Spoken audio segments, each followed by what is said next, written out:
오늘 하나님께서 우리에게 주시는 말씀은 느헤미야 4장 1절에서 23절 말씀입니다.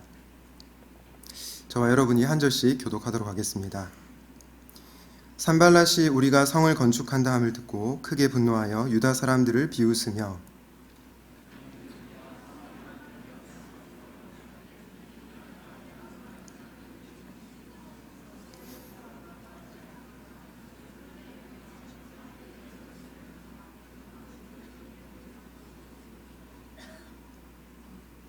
암몬 사람 도비아는 곁에 있다가 이르되 그들이 건축하는 돌 성벽은 여호가 올라가도 곧 무너지리라 하더라.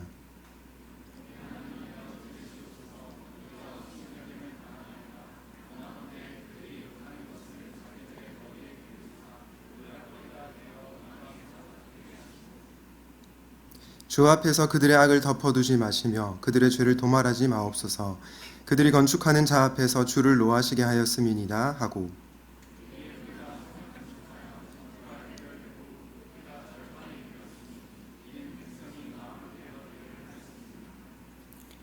산발락과 도비아와 아라비아 사람들과 암몬 사람들과 아스돗 사람들이 예루살렘 성이 중수되어 그 허물어진 틈이 메꾸어져 간다 함을 듣고 심히 분노하여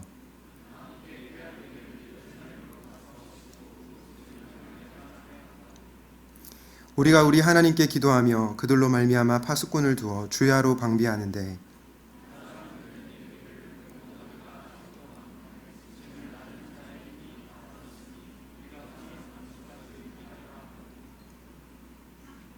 우리의 원수들은 이르기를 그들이 알지 못하고 보지 못하는 사이에 우리가 그들 가운데 달려 들어가서 살육하여 역사를 그치게 하리라 하고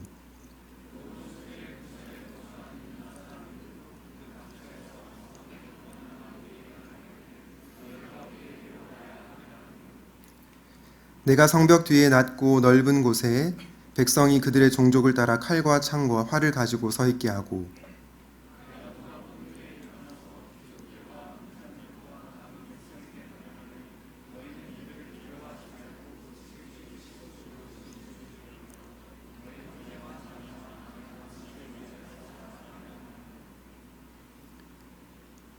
우리의 대적이 우리가 그들의 의도를 눈치챘다 함을 들으니라. 하나님이 그들의 꾀를 패하셨으므로 우리가 다 성에 돌아와서 각각 일하였는데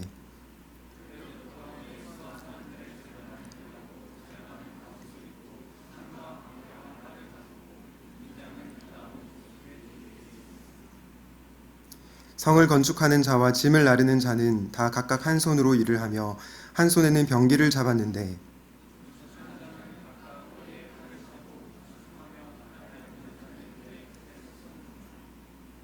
내가 귀족들과 민장들과 남은 백성에게 이르기를 이 공사는 크고 넓으므로 우리가 성에서 떨어져 거리가 먼즉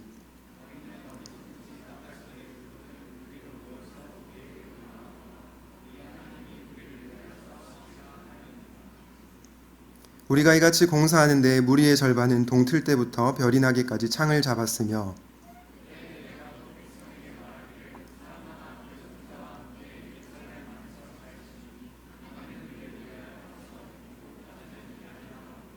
함께 읽겠습니다. 나나 내 형제들이나 종자들이나 나를 따라 파수하는 사람들이나 우리가 다 우리의 옷을 벗지 아니하였으며 물을 기르러 갈 때에도 각각 병기를 잡았느니라. 아멘. 잠시 기도하겠습니다. 지금도 살아계셔서 우리에게 말씀하시는 하나님 아버지, 이 시간 저희가 주님의 말씀을 귀 기울여 듣기를 원합니다. 이 시간 가운데 임재하여 주시고 주님의 말씀을 깨닫고 순종하는 시간이 되게 하여 주시옵소서. 예수님의 이름으로 기도드립니다. 아멘. 오늘은 당신은 혼자가 아닙니다 라는 제목으로 하나님의 말씀을 나누고자 합니다. 여러분 혹시 죽고 싶지만 떡볶이는 먹고 싶어 라는 책을 들어보셨습니까? 제목이 너무 특이해서 많은 사람들의 관심을 끈 책인데요. 사실 이 책의 저자는 약간의 우울증과 또 불안 증세를 가지고 있었던 그러한 사람입니다. 그런데 자신의 어려움을 해결해 가는 과정 속에서 이 책을 썼습니다. 죽고 싶지만 떡볶이는 먹고 싶어 이 책에 보면 이런 글귀가 나옵니다. 결국 제대로 살아가는 방법은 함께 있는 것임을 느낀다. 나와 함께 하려는 너에게 감동해서 나를 알아주는 너 없이는 안 되겠어서 함께를 택하게 된다. 함께 오해하고 함께 나누고 함께 공감하고 멀어지면서 현재를 살아나가게 된다. 그게 어두운 숨으로 가득한 세상에서 안도의 숨을 쉬어나갈 방법이 아닌가 싶다라고 얘기를 했습니다. 여러분, 이 문장이 좀 공감이 되십니까? 사실 현대인들은 병이나 장애가 없다고 하더라도 자신이 혼자라는 생각을 많이 하게 되는 것 같습니다. 어떨 때 그렇습니까? 나와 함께 하려는 누군가가 없을 때 그것을 느낍니다. 그리고 나를 알아주는 누군가가 없을 때 내가 참 혼자다라는 생각을 많이 하게 되는 것 같습니다. 여러분, 사실 아무리 힘들고 어려워도 누군가가 나와 함께 한다면, 그리고 누군가가 나의 마음을 알아준다면 우리는 그 어려움을 능히 이길 수 있습니다. 왜냐하면 인간은 관계적인 존재이기 때문입니다. 그래서 저자가 아마도 제대로 살아가는 방법이 함께하는 것이다라고 말했는지 모르겠습니다. 여러분이 맺고 있는 관계는 어떻습니까? 가정에서 여러분들은 부모님과 어떤 관계를 맺고 있습니까? 단순히 몸만 같이 있는 것이 아니라 인격적이고 친밀한 대화를 나누고 계십니까? 직장에서는 어떠신가요? 여러분의 직장 상사가 여러분의 마음을 헤아려 줍니까? 여러분의 마음을 알아주고 있습니까? 아니면 그냥 사무적인 대화만 나누고 있습니까? 여러분의 교회 생활은 어떻습니까? 심지어 교회 안에서도 나의 마음을 몰라주는 것 같아서, 또 나와 함께 하려는 누군가가 없는 것 같아서 내가 혼자라고 느껴질 때가 종종 있는 것 같습니다. 이럴 때 우리는 우리가 맺고 있는 관계를 다시 한번 돌아볼 필요가 있습니다. 이 관계는요, 사람 사회의 관계뿐만 아니라 하나님과의 관계에도 동일하게 적용이 됩니다. 여러분들이 힘든 일을 겪으실 때 하나님께서 우리와 함께 하심을 믿으십니까? 그리고 하나님께서 여러분의 마음을 헤아리고 계시다는 것을 알고 계십니까? 안타깝게도 많은 그리스도인들이 이 점을 놓치고 살아가는 것 같습니다. 그런데 오늘 느헤미야 4장은 오늘 우리에게 당신은 혼자가 아니다 라고 말씀해주고 있습니다. 나중에 본문을 통해서 좀 더 자세히 보겠지만 우리와 함께 하시는 하나님이 계시기 때문입니다. 그리고 우리와 함께하는 믿음의 동력자들이 있기 때문입니다. 우리는 지난주 느헤미야 3장 말씀을 통해서 다양한 은사를 가진 사람들이 다양한 모습으로 예루살렘 성벽을 재건하는 것을 보았습니다. 물론 드고아의 귀족들은 그 일에 동참하지 않았지만 수많은 사람들이 예루살렘 성벽 재건에 동참했습니다. 여러분, 느헤미야 3장 말씀을 읽으면 우리에게 참 힘이 되고 위로가 생기고 용기가 생기는 것 같습니다. 그런데 성경은 우리에게 항상 장밋빛 미래만을 보여주지는 않습니다. 왜냐하면 희망적인 내용 바로 다음에 어려움이 찾아오기 때문입니다. 저는 성경을 참 좋아하는데요. 성경을 좋아하는 이유가 우리의 현실을 너무 그대로 보여주기 때문입니다. 좋은 이야기, 밝은 이야기만 보여주는 것이 아니라 좋은 이야기와 더불어 나쁜 이야기도 보여주고요. 또 희망과 더불어 좌절도 보여주기 때문입니다. 그 내용이 오늘 본문에 나오는데요. 느헤미야 4장 1절부터 3절까지를 통해서 한번 확인해 보겠습니다. 1절을 제가 읽고 2절을 여러분들이 읽어주시고 3절은 같이 한번 읽어보겠습니다. 이 말씀을 읽으실 때 여러분들이 감정을 실어서 좀 읽어주시면 좋겠습니다. 1절을 제가 먼저 읽겠습니다. 우리가 성벽을 다시 쌓아 올리고 있다는 소식을 들은 산발랏은 몹시 붕괴하며 화를 내었다. 그는 유다 사람을 비웃으며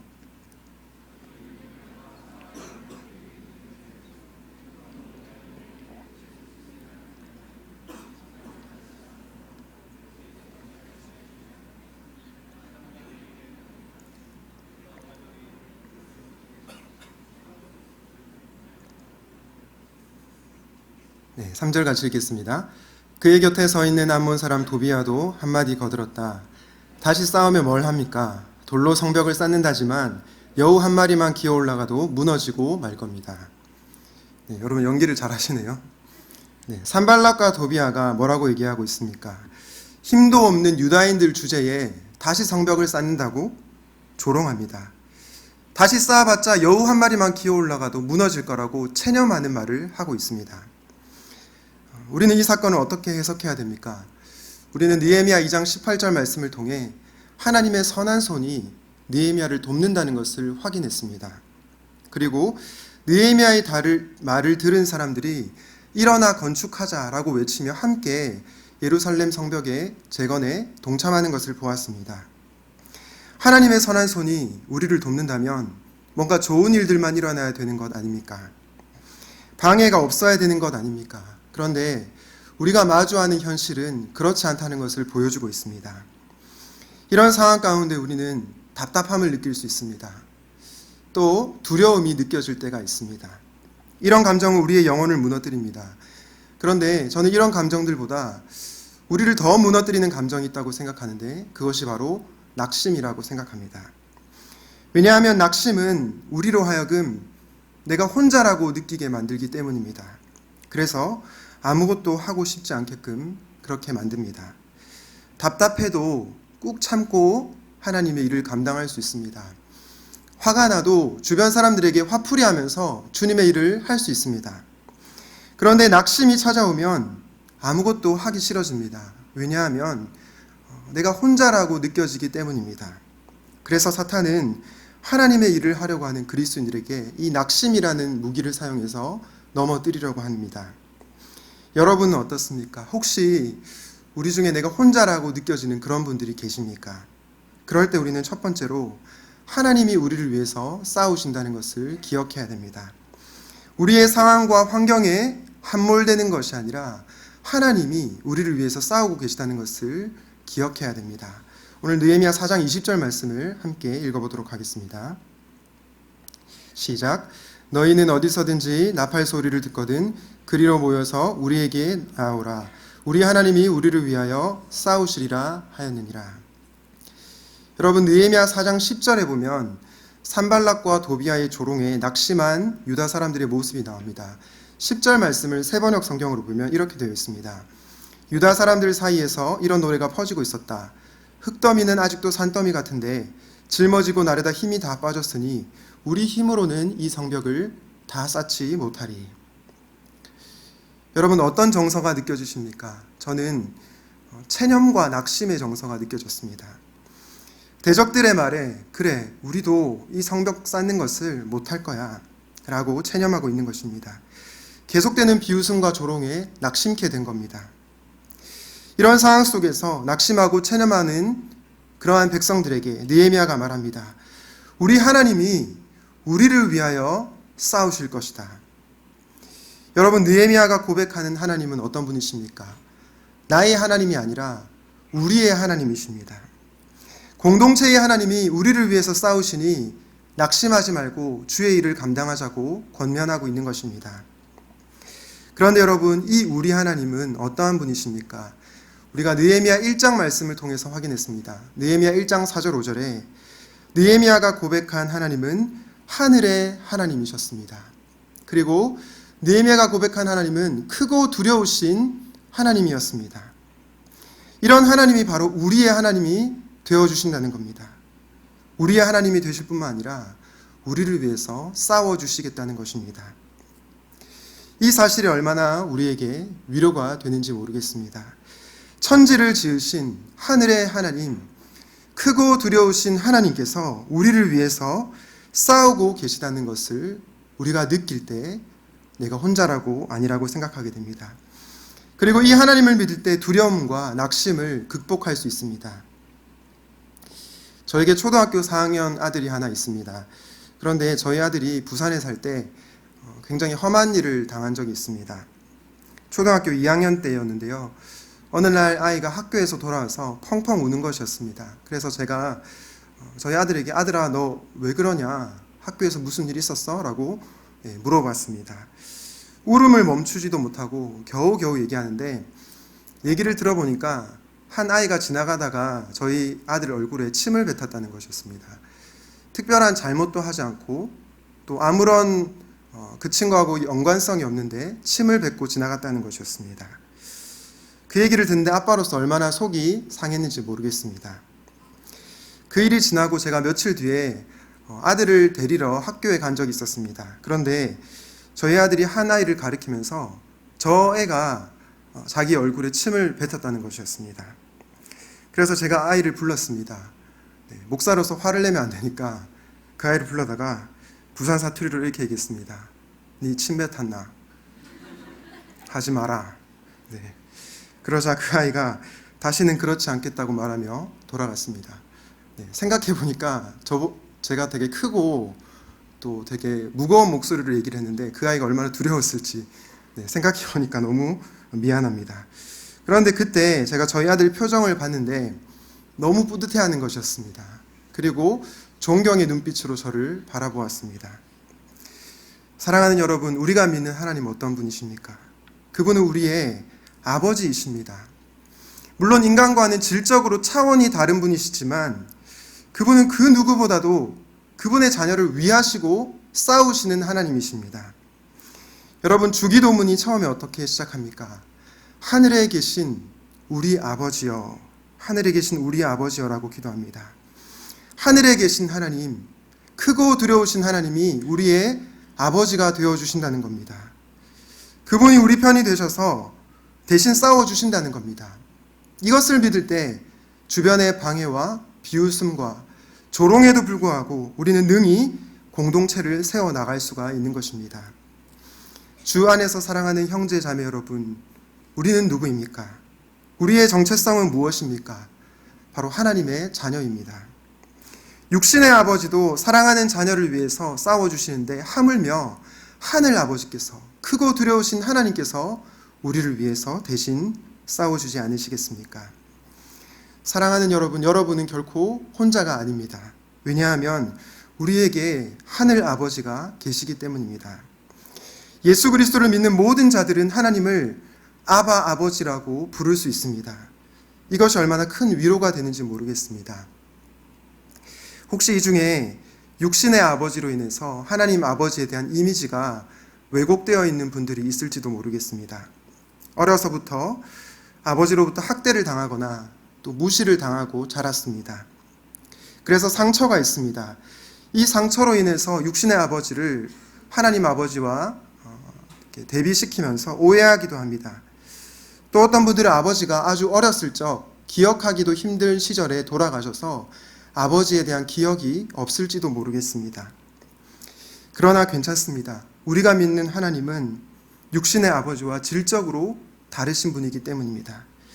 그분은 천지를 지으신 하늘의 하나님, 크고 두려우신 하나님이시지만 우리와 인격적으로 교제하기 원하시는 사랑의 아버지이시기 때문입니다.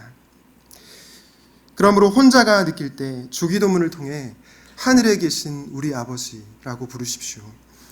너무 답답하고 힘들어서 기도할 힘조차 없을 때 하나님 아버지라고 부르십시오. 그럴 때 하나님께서 주시는 말할 수 없는 위로가 우리 중에 임할 것이라고 확신합니다. 여러분, 혹시 강명식 씨가 지은 하나님 아버지라는 찬양을 아십니까? 저희가 앞서 찬양을 불렀는데요. 그 가사가 다음과 같습니다. 하나님, 제겐 참 두려운 게 많습니다. 잘 모르는 것도 너무 많습니다. 부끄러운 일은 헤아릴 수도 없고 지치고 힘든 때에도 그때에도 의연한 척 해야 할 때도 있습니다. 그래도 하나님을 아버지라 부를 수 있어서 참 다행입니다. 참 좋습니다. 사랑하는 형제 자매 여러분, 공동체를 세워나갈 때 하늘의 하나님을 아버지라고 부르십시오. 그리고 그분이 우리를 위해서 싸워주심을 믿으십시오. 그리고 그분이 주시는 힘과 능력으로 몸된 교회를 세워가는 저와 여러분들 될 수 있기를 주님의 이름으로 축원드립니다. 우리가 혼자라고 느낄 때 두 번째로 공동체가 우리와 함께 싸운다는 것을 기억해야 합니다. 저는 느헤미야 4장 말씀을 묵상하는 가운데 느헤미야도 우리와 똑같은 사람인데 어떻게 낙심하지 않을 수 있었을까? 느헤미야도 우리와 똑같은 인간인데 어떻게 지치지 않을 수 있었을까라는 고민이 들었습니다. 성경은 그를 참 이상적인 리더로 묘사하지만 사실 그도 우리와 똑같은 사람이지 않습니까? 그렇다면 당연히 성경에 기록되지 않았지만 낙심할 수 있습니다. 그런데 어떻게 그는 낙심하지 않고 주님의 몸된 교회를 세워갈 수 있었습니까? 말씀을 계속 읽다가 느헤미야 4장에서 반복되는 단어에서 힌트를 얻었습니다. 그것은 다름 아니라 우리라고 하는 단어였습니다. 느헤미야와 함께 싸우는 동력자들로 인해서 낙심하지 않을 수가 있었던 겁니다. 느헤미야 4장 4절에 보면 느헤미야가 대적들의 조롱과 냉소 앞에서 우리 하나님이여 들으시옵소서라고 기도합니다. 나의 하나님이라고 하지 않고요, 우리 하나님이라고 합니다. 6절에 우리가 성을 건축하여 라고 합니다. 내가 성을 건축한 게 아니고요, 우리가 성을 건축했다고 합니다. 9절에 우리가 우리 하나님께 기도하며 라고 되어 있고요. 20절에도 우리 하나님이라고 되어 있습니다. 21절에도 내가 이같이 공사하는 데라고 되어 있지 않고 우리가 이같이 공사하는 데라고 기록되어 있습니다. 느헤미야가 혼자 성벽 재건을 한 것이 아니라 함께 성벽 재건을 했기에 낙심에 빠지지 않을 수 있었던 겁니다. 여러분, 열왕기상 말씀을 보면 공동체가 얼마나 중요한지를 확인할 수 있습니다. 열왕기상 18장에 엘리야가 바알의 선지자 450명과 싸웁니다. 450명의 바알 선지자 앞에서 하늘에서 불을 내리는 신이 진짜 하나님이라고 그렇게 대결을 합니다. 그때 어떤 일이 벌어집니까? 바알의 선지자들은 아무리 바알 신을 불러도 하늘에서 불이 떨어지지 않습니다. 그런데 살아계셔서 역사하신 하나님은 불을 내려서 재물을 태워주십니다. 이런 하나님의 능력을 경험한 엘리야의 당당한 모습이 나옵니다. 그런데 그 다음 장인 열왕기상 19장 말씀에 보면 이런 당당한 엘리야의 모습은 온데간데 사라집니다. 이세벨이 엘리야를 죽이겠다고 하자 엘리야가 두려워하며 떱니다. 그때 엘리야에게 하나님께서 천사를 보내셔서 음식을 먹이시고 위로하십니다. 그 후에 세미한 음성, 조용한 음성이 들리는데요. 열왕기상 19장 13절과 14절 말씀을 한번 보겠습니다. 13절을 제가 읽고 14절을 여러분들이 한번 읽어주시겠습니다. 엘리야는 그 소리를 듣고서 외투자락으로 얼굴을 감싸고 나가서 동굴 어귀에 섰다. 바로 그때 그에게 소리가 들려왔다. 엘리야야, 너는 여기서 무엇을 하고 있느냐? 엘리야가 대답하였다. 나는 이제까지 주 만군의 하나님만 열정적으로 섬겼습니다. 그러나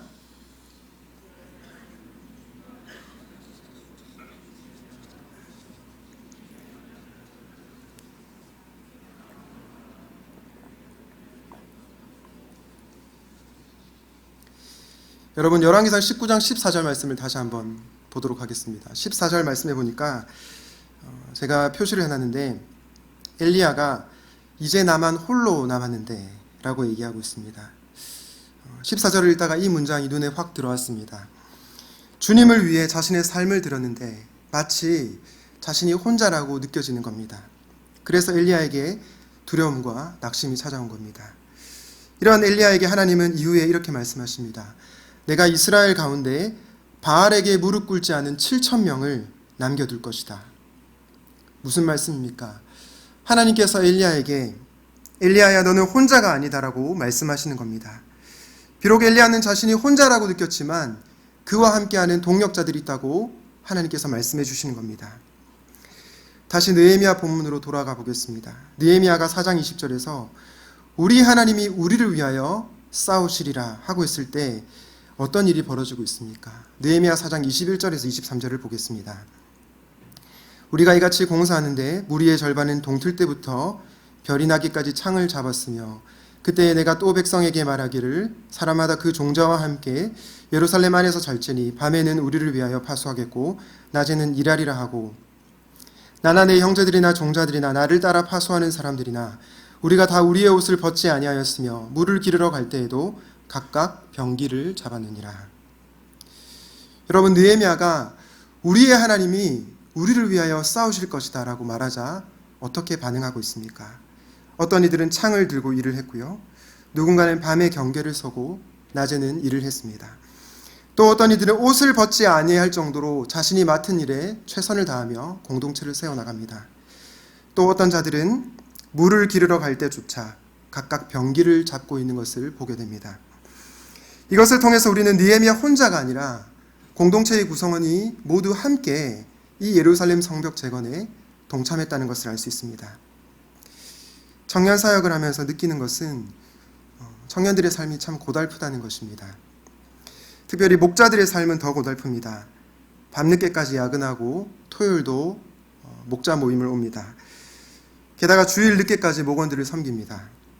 제가 욕심이 너무 많아서 목자들에게 좀 더 잘해주면 좋겠다라고 부탁을 하지만 가만히 생각해 보니까 청년 목자들의 삶이 너무 힘들 것 같다라는 생각을 하게 됩니다. 제가 만약에 그렇게 힘든 상황이 있었으면 저희가 그것을 감당할 수 있었을까, 그런 생각을 하게 되기도 합니다. 그래서 이들의 섬김이 참 귀하다는 생각이 듭니다. 사역을 하면서 때때로 혼자라고 느껴질 때가 있지만 이들의 헌신과 섬김을 생각해 볼 때 하나님께서 정말 귀하고 좋은 동력자를 주셨구나를 느끼게 됩니다. 그런데 여러분, 모든 인간은 사실은 한계가 있지 않습니까? 아무리 헌신적인 목자라고 해도 사람은 한계가 있기 때문에 지칠 수가 있습니다. 마음은 원하지만 육신이 지쳐서 공동체를 섬기는 데 있어서 부칠 때가 있습니다. 힘에 부칠 때가 있습니다. 또한 목자로서 열심히 섬기는데 목원들이 아무런 반응을 하지 않거나 또 반대되는 그런 얘기를 했을 때 참 낙심되고 또 혼자라고 느껴지기도 합니다. 그래서 저는 이 자리에 있는 목원분들에게 주님의 이름으로 간곡하게 부탁드립니다. 목자가 혼자라고 느껴지지 않도록 목자들의 지원군이 되어주십시오. 목자만 목원을 신방하는 것이 아니라 목원들도 목자를 만나서 격려해 주시고 밥이라도 한 끼 사주시면 좋겠습니다. 그리고 나의 목자가 되어줘서 너무 고맙다라고 그렇게 때로 좀 부끄럽지만 얘기해 주시면 좋겠습니다. 그럴 때 섬기는 목자들이 내가 혼자가 아님을 느끼게 됩니다. 지난주 말씀을 통해서 들었듯이 공동체는 특정 소수만이 세우는 것이 아니라 우리 모두가 함께 세워야 하는 것입니다. 예루살렘 성벽 재건을 모든 이가 감당했듯이 무너진 교회를 보수하고 더 성숙하고 견실한 공동체를 만드는 것은 저 혼자 혹은 목자들만 하는 일이 아니라 우리 모두가 감당해야 될 몫입니다. 그럴 때 목자들은 혼자라고 느끼지 않고 더욱더 힘을 내게 될 것입니다. 마지막 적용의 메시지를 전하고 말씀을 마무리하려고 합니다. 마지막 적용 메시지는 당신이 혼자가 아님을 알도록 기도하라라는 겁니다. 앞서 우리는 하나님이 우리를 위해서 싸우신다는 말씀을 들었습니다. 그리고 공동체가 우리와 함께 싸운다는 말씀을 들었습니다. 그런데 때때로 이것이 잘 느껴지지 않을 때가 있습니다. 성경은 하나님이 우리를 위해서 싸우시겠다고 하는데 하나님이 정말 내 삶 가운데, 우리 삶 가운데 일하시는 건 맞는가 하는 생각이 들 때가 있습니다. 또 공동체를 섬기는데 왠지 나 혼자만 헌신하는 것 같아서 외롭게 느껴질 때가 있습니다. 이런 생각이 들 때 우리는 어떻게 해야 됩니까? 너무나 뻔한 대답이지만 기도해야 됩니다. 왜냐하면 기도할 때 하나님께서 우리와 함께 하심을 알 수 있기 때문입니다. 기도할 때 하나님께서 우리 주변에 동력자들을 주셨음을 깨닫게 되기 때문입니다. 느헤미야 말씀을 통해서 계속해서 들었듯이 느헤미야는 기도의 사람이었습니다. 그는 4개월 동안 지속적으로 기도했습니다. 일이 잘 풀리는 것 같은 상황 속에서도 인간의 방법을 택한 것이 아니라 끝까지 마지막까지 기도하였습니다. 오늘 본문 4장 5절에 보면 느헤미야는 예루살렘 성벽 재건을 비웃고 조롱하는 사람들 앞에서 그들의 악을 덮어두지 마십시오라고 하나님께 기도합니다. 주 안에서 사랑하는 형제자매 여러분, 여러분은 혼자가 아닙니다. 왜냐하면 하늘의 하나님이 우리의 아버지가 되어주셔서 지금도 우리와 싸우고 계시기 때문입니다. 내 옆에 지체들이 나와 함께 싸우고 있기 때문입니다. 그것을 깨닫기 위해서 우리는 기도의 자리로 나아가야 됩니다. 어쩌면 너무나 지쳐서 우리에게 기도할 힘조차 없을지 모르겠습니다. 그럴 때 로마서 8장 26절 말씀을 기억하십시오. 이와 같이 성령도 우리의 연약함을 도우시나니 우리는 마땅히 기도할 바를 알지 못하나 오직 성령이 말할 수 없는 탄식으로 우리를 위하여 친히 간구하시니라. 우리가 기도할 힘조차 없고 어떻게 기도해야 될지 모르는 그 순간 가운데서도 성령 하나님께서 우리를 위해서 간구하고 계십니다. 사랑하는 청년 여러분, 그리고 장년 성도 여러분, 주님께서 우리에게 이 귀한 샘물교회를 맡겨주셨습니다. 기도하는 가운데 우리가 혼자가 아님을 기억하고 주님의 몸된 교회, 공동체를 세워나가는 저와 여러분들 될 수 있기를 우리 주님의 이름으로 축원드립니다. 오늘 말씀을 기억하면서 함께 찬양하면 좋겠습니다. 찬양하기 전에 한 가지 부탁을 드리고 싶습니다. 여러분, 제가 혼자라고 느껴질 때가 있습니다. 사부 예배 끝나고 합심 기도할 때 혼자라고 느껴질 때가 있습니다. 여러분들이 큰 목소리로 기도하지 않는다 하더라도 자기 귓가에 들리는 목소리로 기도해 주시면 좋겠습니다. 함께 기도하는 공동체가 되면 좋겠습니다. 하나님 아버지 함께 찬양하도록 하겠습니다.